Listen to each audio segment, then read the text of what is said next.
All right, hey everybody, welcome back for more live sound tips. I appreciate y'all joining me. There's been a tremendous amount of momentum that has kicked in on this channel. I'm not sure how it got started or why, but somehow the video about how to have a great sound check in bars and small clubs got like 35,000 new views all of a sudden in the last 4 weeks. And this channel had been on hiatus for, frankly, like well over a year because probably close to 2 years actually. Just a ton of really crazy, difficult, complicated life stuff kind of got in the way, and it's made it really difficult for me to keep up. But now I'm inundated with all of these new subscribers and followers, and I'm getting messages, private messages on Instagram, Facebook. People are commenting on the Facebook channel. People are commenting all over the YouTube channel. And I've been getting a lot of really great feedback from people. It's been super encouraging. It's been really, really cool. I'm very happy about it.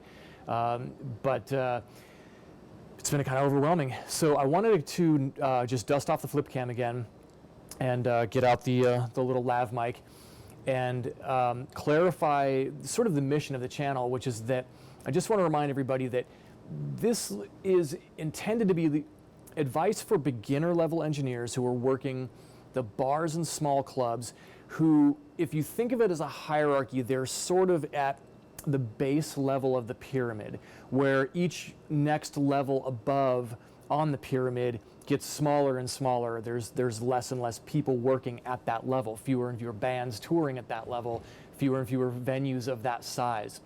And I don't expect the advice that I'm giving to translate to all of those levels, even though I have at one time or another actually worked at all of those levels, and I have a level of a touring experience going out and mixing for 20,000 people a night and doing like the arenas and the big outdoor, the sheds, the amphitheaters, that kind of stuff, like all over North America.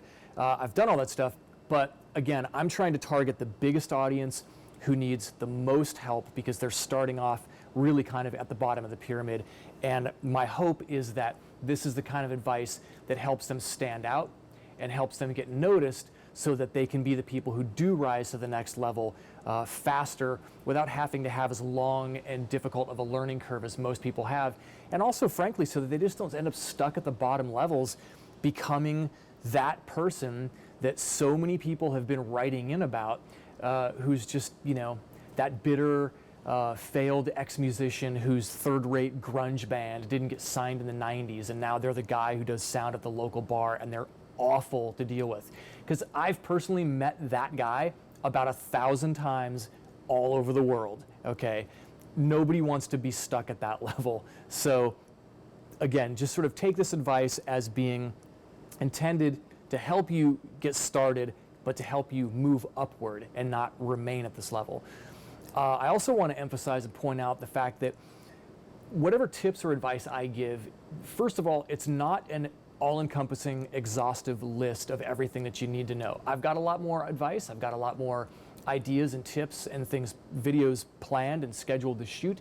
But, I've already had a lot of people who've put in comments of their own on some of the channels, and they've been doing sound longer than I have, and they've had some really, really great advice and some great tips for people.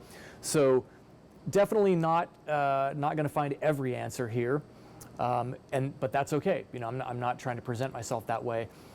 Nor do I want you to take any of this advice and use it necessarily as, say, a checklist or a template for what you have to do or what you should do.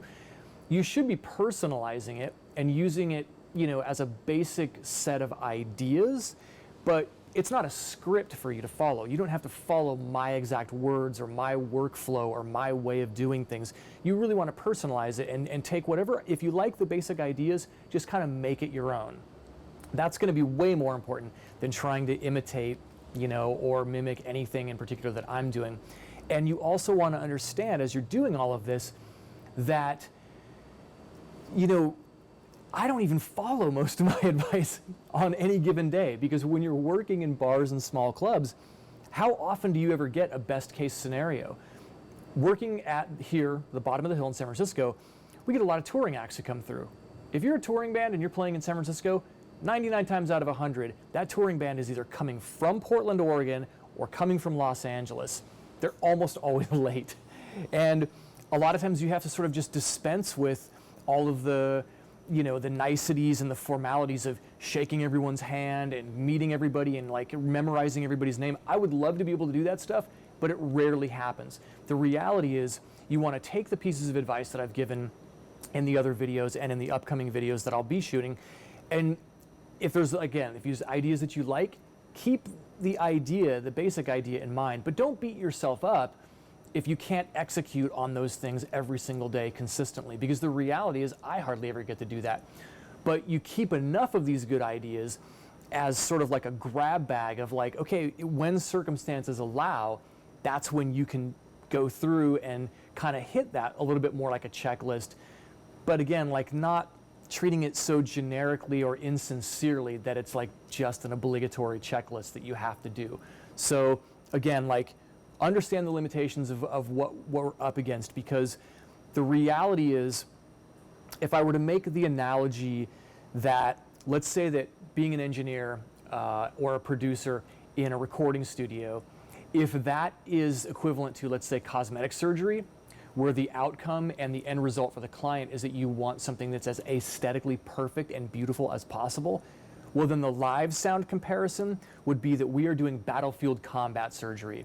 Rarely is it ever going to be actually that pretty at this level. It's usually just trying to keep the patient alive.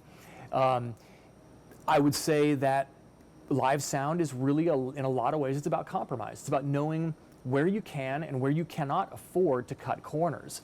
So as you get up the rungs of the ladder, or as you climb the different levels of the pyramid, your circumstances get better. You work with an increasingly better caliber of people. You work with an increasingly better sound systems that you'll work on in bigger venues. Everything gets better as you go up from there. So this is really intended to help you sort of mitigate the problems that happen at this beginner level, so that you know how to prioritize what's really important. And that's going to be the sort of thing that's going to get you noticed as somebody who can run things smoothly and efficiently and not panic and freak out when things aren't perfect, because at this level, they're rarely ever going to be perfect. If you want perfection, go start a recording studio. This is not the place for it. So anyhow, I just hope that clarifies a few different positions about what this channel is really all about and everything. And I look forward to making more videos. So I will talk to you all soon. Thanks for your time. I really appreciate it. Bye.